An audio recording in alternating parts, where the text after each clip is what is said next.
اسامہ ابن زید رضی اللہ تعالیٰ عنہ کہتے ہیں کہ نبی علیہ السلام سے ہم نے پوچھا کہ آپ شعبان کے مہینے میں اتنے روزے رکھتے ہیں کہ اتنے نفلی روزے آپ کسی اور مہینے میں نہیں رکھتے، تو اس کی وجہ کیا ہے؟ تو آپ صلی اللہ علیہ وآلہ وسلم نے فرمایا کہ اکثریت لوگوں کی رجب اور رمضان کے درمیان والے اس مہینے کی فضیلت سے غافل ہے۔ آپ نے 2 مہینوں کا ذکر اس لیے کیا کہ رجب تو اللہ کا مہینہ اس حوالے سے کہ وہ حرمت والا مہینہ، اور رمضان تو افضلیت والا مہینہ ہے، قرآن نازل ہوا،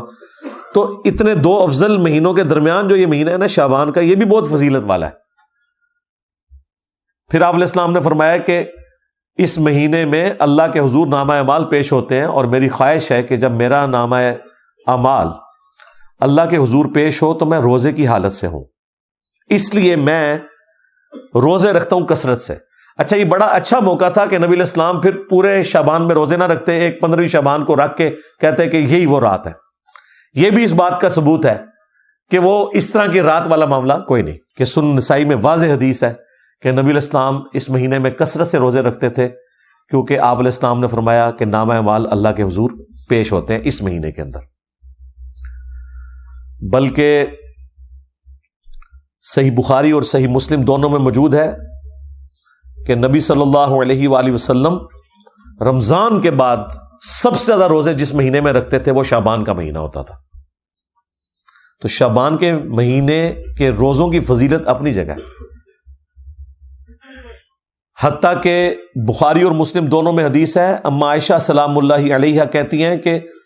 میرے جو رمضان میں مخصوص ایام کے روزے چھوٹ جاتے تھے تو میں ان کی قضا اگلے شعبان میں دیتی تھی،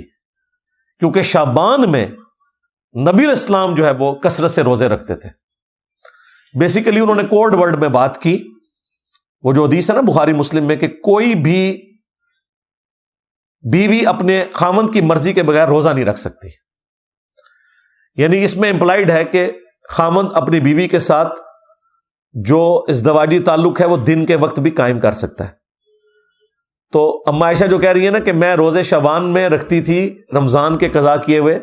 کیونکہ نبی علیہ السلام نے روزہ رکھا ہوتا تھا، یعنی اب امپلائڈ تھا کہ مجھے اب اجازت کی ضرورت نہیں ہے، نبی علیہ السلام خود روزے سے ہیں، تو میں اپنے روزوں کی قضا دے لیتی تھی۔ حتیٰ کہ صحیح مسلم میں یہاں تک الفاظ ہے کہ نبی صلی اللہ علیہ وآلہ وسلم شعبان کا پورا مہینہ روزہ رکھا کرتے تھے، یہ بھی حدیث موجود ہے، یعنی کوئی اکا دکا چھوٹ گیا، ادروائز آپ کی روٹین تھی کہ پورا شعبان آپ روزہ رکھا کرتے تھے، رمضان بھی اور شعبان بھی۔ پھر صحیح مسلم میں یہ حدیث ہے، نبی صلی اللہ علیہ وآلہ وسلم ہر پیر کو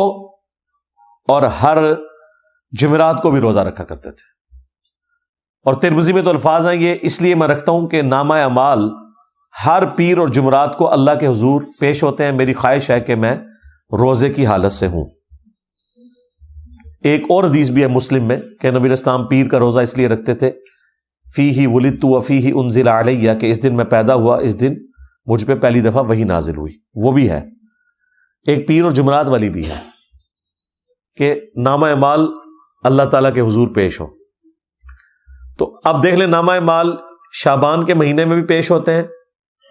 نامہ اعمال پیر اور جمعرات کو بھی پیش ہوتے ہیں، یعنی شعبان کے مہینے میں جو سال پورے کا ریکارڈ اللہ کے پاس جاتا ہے، پورے ہفتے کا ریکارڈ جو ہے وہ پیر اور جمعرات کو، اور روزانہ بھی ہوتا ہے، جو بخاری مسلم میں حدیث ہے کہ فرشتے فجر اور عصر کے وقت ڈیوٹیاں اپنی بدلتے ہیں۔ فجر والے فرشتے جب عصر کے وقت واپس جاتے ہیں، اللہ تعالیٰ سب کچھ جانتا ہے، اس کے باوجود پوچھتا ہے کہ میرے بندوں کو کس حال میں پایا، تو وہ کہتے ہیں کہ گئے تھے تو فجر پڑھ رہے تھے، آئے تھے تو عصر پڑھ رہے تھے۔ اس طرح عصر والے جب فجر کے وقت واپس جاتے ہیں وہ کہتے ہیں جب ہم گئے تھے عصر پڑھ رہے تھے، وہ جب واپس آئے تو فجر پڑھ رہے تھے۔ فرشتے بھی انسانوں کی خدمت میں لگائے ہوئے اللہ تعالیٰ نے۔ اللہ تعالیٰ نے انسانوں کو سب سے زیادہ سیریس لیا ہوا ہے اس کائنات میں، اور انسانوں نے سب سے زیادہ نان سیریس اپنے رب کو لیا ہوا ہے۔ یہ کتنی خطرناک بات ہے۔ اللہ کے نزدیک سب سے زیادہ سیریس مخلوق انسان ہے، فرشتے اس کی خدمت میں لگے ہوئے ہیں۔